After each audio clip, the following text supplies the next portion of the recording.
On today's podcast, we'll be talking about what I learned eating my way through Italy with my family. Welcome to Feeding the Family with Dr. Kristin, where we help you navigate the challenges of feeding your family and learn about the role food plays in our health and relationships. Feeding and food relationships can be stressful, confusing, and even destructive. I'm Kristin a pediatrician and mother of 4 who's been researching and sharing what I've learned about feeding for over 10 years. In this podcast, I'll share my experience and expertise to help our kids and ourselves with everyday survival tips for real parents. This podcast is about progress, not perfection. So let's get started. Welcome back to Feeding the Family with Dr. Kristin. I'm your host, Kristin Saxena. On today's episode, we're going to be talking about what I learned eating with my family in Italy. My family and I love to travel, but like most families, our family's been a little more homebound in recent years due to factors outside of our control. We definitely taken the opportunity to do a little bit more traveling around the United States in recent months, but this month we embarked on our first major international vacation since 2019. We went on a cruise from Rome to Venice in Italy. And as memories of the exhilaration and exhaustion that accompany international travel came flooding back to me, I realized that now that my kids are a little older, so our youngest is 7 and our oldest is almost 14, I can do a little less cat herding and be a little bit more mindful and present in the moment when we travel. And it's no surprise to anyone who knows me, one of the things that I was most excited for on this trip in particular was the food. I made no secret about my intentions to eat my way through Italy. And although I know that the Mediterranean diet is generally considered one of the most heart-healthy diets, I could not imagine how all of the pizza and pasta that I anticipated shoveling into my face could possibly fall into that category. So, as you might have guessed, eating in Italy was not exactly what I expected. In many ways, it was better, though not exactly the gluttonous feeding frenzy that I was looking forward to. What I did come to understand is how Italians tend to have better health and healthier eating habits, how establishing good eating habits at home with my kids makes eating with them in foreign lands a truly enjoyable experience, and how traveling abroad can make you truly appreciate eating back in the good old US of A, shortcomings and all. The food and eating habits of Italians generally really did seem healthier to me.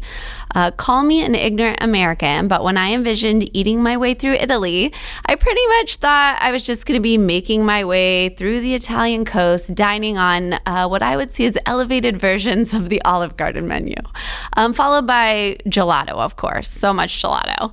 But that was not the case. The entire experience, though, did give me an idea of why eating like an Italian, or at least more like an Italian, might be beneficial to your health. Just looking around, it was clear that the prevalence of obesity, especially among adults, was significantly less than what I'm used to seeing in the United States. And I'm sure that some of that undoubtedly had to do with the fact that, at least in the cities we visited, walking was a major mode of transportation versus, in my life, hopping in the giant SUV, piling my crew in, and that's how we get just about anywhere we need to go. That said, I think that the majority of the health benefits are likely related more to the way that they eat. Okay, the first thing really that I want to talk about are just meals in general. And I'll be honest, I really did not even know how to order in these Italian restaurants. I mean, to me, a full restaurant experience, maybe get a bread basket, order an appetizer, get your entree, maybe a dessert if you're truly indulging. But the menus in Italy seem to have so many courses. Of course, you started with this delicious bread and butter, but then the menu was broken down into like antipasti, which are sort of like appetizers. But they could be anything from like cured meat and cheese plates to hot dishes, and not like the mozzie sticks or salads that I was used to. Then would be like primi, or the first course, which was generally some kind of pasta dish. And the pasta is generally homemade, and it's much denser consistency than sort of the dried pasta I'm used to getting from the grocery store. The sauces are super simple. I was shocked there was no real spaghetti and meatballs as far as I could tell. Instead, meatballs, or really all proteins, came as part of the second course, which is honestly where I really got lost. As part of the second course, you could order your proteins and your sides, sides and then maybe a salad. And then dinner would be finished with dessert, which was sometimes something as simple as mixed fruit and cream. Gelato is definitely a thing, I'm happy to report, but it's more commonly found in shops and street vendors than in the actual restaurants. And I will say that the gelato did not disappoint. But despite the multiple courses, it did seem the expectation was that you would place your full order sort of at the beginning of the meal, or at least most of it. You weren't really required to order something from each section of the menu, but on the whole, it seemed like the Italians would generally order more than one dish when eating out for lunch or dinner. It was never quite clear to me if certain dishes were really intended to be family style or individual portions, but splitting food seemed to be very common, and did certainly apply more to like appetizers and meat dishes, whereas pastas and sometimes even a whole pizza appeared to come more as an individual dish. These are, of course, just my observations, and I am positive we ordered and ate like total tourists. Regardless, the casual, slow nature of the meal and the family style picking from each dish and from each other's plates stood in notable contrast to the way that we may be accustomed to eating in restaurants in the United States. The emphasis was clearly just on being together, chatting, and sharing. There really were no kids menus, no light menus. I never saw any kids parked in front of an iPad, or really didn't see anyone spending any significant time on their phones at all. Very few people actually appeared to be dining alone, and those that did generally selected small tables outside and would people watch or just enjoy some solitude in their food. We never felt rushed in these restaurants. And in fact, as we would generally kind of stand up and clear our table as we're accustomed to do for the next user at a restaurant, I was made aware of the fact that our servers actually seemed shocked that we were leaving already. What felt like a leisurely meal to me must have seemed rushed, like a rushed affair to our Italian friends, who I imagine conventionally will linger at the table to enjoy each other and each other's company even after all the eating has ended. Knowing my obsession with family meals, I can't help but think that at least some of the health benefits from the Mediterranean diet really may be more related to how they eat. These leisurely, pleasant meals focused on conversation and togetherness and simply just enjoying the food. The other thing I really noticed was that honestly, the raw ingredients just taste better. And I know that it's just my opinion, but it was noticeable. Simple things like raw fruits and vegetables simply tasted better there. They were fresher and more flavorful. And living in landlocked Nebraska, I'm always ordering seafood whenever I visit like coastal locations. However, I just couldn't get enough of it. I was ordering all kinds of fish, mussels, octopus, lobster, shrimp at every meal. And notably, it was some of the best seafood I've ever tasted in my life. And as a Midwestern girl, I knew better than to order much beef while I was there. To be honest, I'm sure it wouldn't have met my standards for corn-fed taste, though undoubtedly would have probably carried a better health and nutrition profile than what we generally get at home. But from what I can glean, this likely has much to do with the food standards set by European countries. They, like us, have growing seasons. We in the United States certainly have soil, rain, sunshine, adequate resources to grow delicious tasting produce and meats.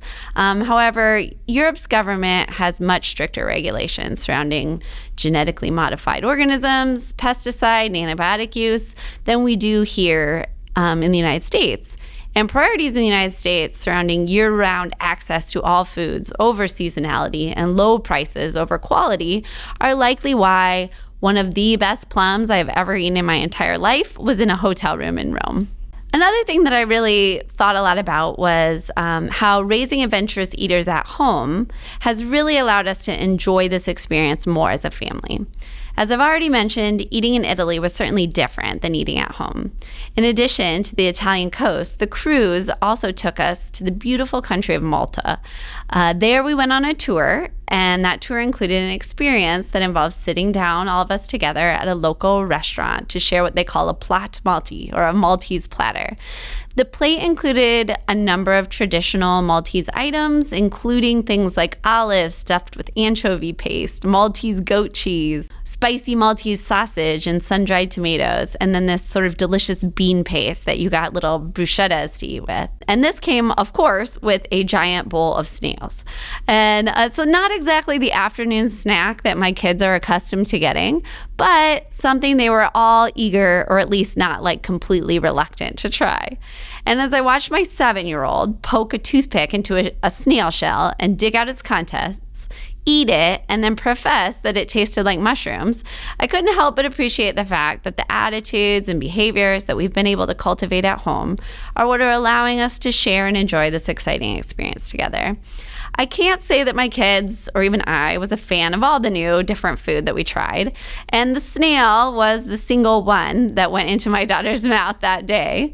But because we've been able to create an environment where eating together is a pleasant experience for all of us, and trying new foods is generally accepted as something fun and exciting we can do together as a family, this was actually one of the highlights of the trip for me. However, I know for families still living in the thick of mealtime and food-related struggles with their kids, I could easily see how this may have been a far different experience for other people. The other thing, finally, that I wanted to say was, even though we had a great time in Italy, we were so excited to come home. Say what you will, but there is no place like home.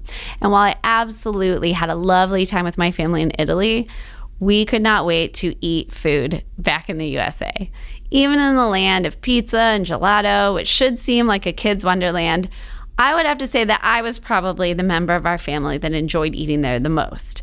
I know part of that was because of my nerdy level of interest in food and observing eating habits, and the way that I could see the beauty and benefits that come from the approach to eating they have in Italy, as well as the emphasis and demand for fresh, clean ingredients. That said, when our plane landed in the Atlanta airport for our layover back to Omaha, we could hardly wait to get our way to one of the myriad restaurants for something deep fried and delicious. And as we sat down at what had to have been our third or fourth choice, Buffalo Wild Wings, we shared a plate of ultimate nachos, which my 9-year-old at that time described as the best meal of his life. I couldn't help but appreciate that there are also some very wonderful things about living and eating in the United States that we shouldn't take for granted. For one thing, living in this melting pot means that all kinds of cuisine from all over the world is readily available pretty much anywhere you might go in this country. And while we probably Americanize it quite a bit, hence why eating Italian food at Olive Garden is really not much like actually eating anything in Italy. I like to think that while we may fall short in many categories, like having ridiculously large portion sizes, having an increased consumption of a lot of artificial foods, and government regulations that promote cost saving over not just taste, but health, and contribute to the issues we see with obesity and diet-related disease in this country, there is much to love. The biggest complaint of our family eating in Italy was seriously just the lack of variety. It turns out that Italians like to eat Italian food. Go figure. Our family, however, is accustomed to various cuisines every night of the week. Chinese one night, Mexican the next, Indian another, and of course what we think of as Italian the next day. If variety is the spice of life, then I have to say the United States is the spiciest place to be. So while we're still recovering from the 22 hours of total travel time it took us to get back home and the 7-hour time difference, now might not be the best time to ask me where I want to go next. But this trip definitely reinforced for me the value of travel for myself and my kids. Though we're totally tourists, spending time in places that look different from your usual stomping grounds, and where the food and customs are not exactly what you're used to, has the distinct advantage of not only allowing you to look more critically at your own life and environment, but also to appreciate those things in your own life that you may take for granted, like tacos. Seriously, someone needs to introduce Europe to tacos. And while I can't change the world, I can use this information to make adjustments in our everyday lives and reinforce and build on things that we're already doing. Continuing to focus on pleasant, joyful, and slow-paced, when feasible, meal times is undoubtedly a key to more healthful eating and life. It renews my desire to source and purchase more local, organic, in-season food when possible, even if this just means trying to grow a little bit more in our little backyard garden or making a greater effort to make it to the farmer's market on Saturday mornings this summer. Understanding how food policy affects our food and our health, I can be a more conscious consumer and voter. I'm renewed in my desire to encourage kids and really all people to be adventurous eaters, as I see the way that sharing food and new food experiences can truly enhance life and our understanding of one another. And lastly, it's a reminder that just like Dorothy said, there is no place like home. No place is perfect, and there's plenty of room for improvement in the American food system. I'm pretty sure that if I do try to serve pasta here in the next couple weeks at my house, I will certainly get the stink eye from my family. And I get that. I, for one, will not ever take for granted the wide variety of flavors and cuisine that are available to us just by virtue of living here. And will never, ever again forget the value of living in a place with tacos. Thanks for joining us for another episode of Feeding the Family. Go ahead and hit that subscribe button so you never miss an episode. We'll be back again in 2 weeks, and we're excited to start a new season here in September.